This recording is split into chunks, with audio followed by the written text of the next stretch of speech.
Hindavi Swarajya news, जनतेसाठी एक पाऊल पुढे। भर दिवसा 80 वर्षाच्या वृद्ध महिलेचा धारदार शस्त्रानं खून।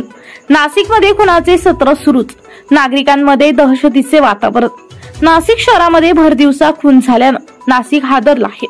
म्हसरूळ पोलीस ठाण्याच्या हद्दीत एका 80 वर्ष वृद्ध महिलेचा खून झाला आहे।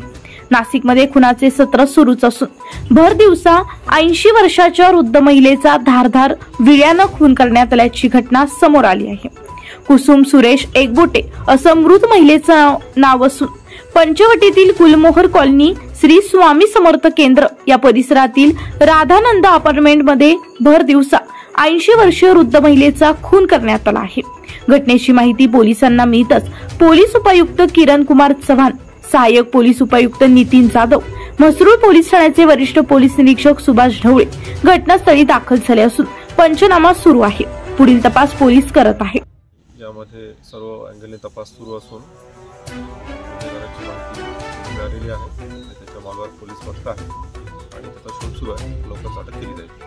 सर, त्यात आताचीच घटना आहे, त्यामुळे सर्व अँगलने तपास सुरू आहे, पण प्राथमिक संशयित आपल्याला कोणाच्या लक्षामध्ये येत आहे, त्या अनुषंगाने तपास सुरू आहे। हा देखील अँगल कौटुंबिक वाद आहे किंवा कसं तपासामध्ये पुढे निष्पन्न होईल।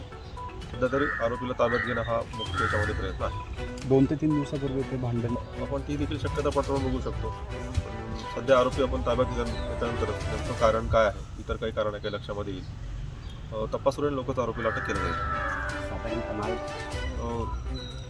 प्राथमिक वाद आहे असं दिसतंय, परंतु आरोपी जेव्हा अटक होईल त्याला आपण त्याला पुष्टीरित्या आपण सांगू शकतो। आरोपीला अटक करणे हा प्रथम प्राधान्य आहे, त्यानंतर आपण पडताळणी करून सांगू शकतो। पण आरोपी कोण असू शकतो याची आपल्याला माहिती आहे प्राथमिक, आणि त्याला अटक करणं सुरू आहे। या संदर्भात गुन्हा दाखल करण्यात आला का? हो, गुन्हा दाखल करण्याची प्रक्रिया सुरू आहे। भर दिवसा 80 वर्षाच्या वृद्ध महिलेचा खून झाल्यानं कायदा सुव्यवस्थेचा प्रश्न पुन्हा ऐरणीवर आला असून सर्वसामान्य नागरिकांमध्ये दहशतीचे वातावरण निर्माण झालं आहे।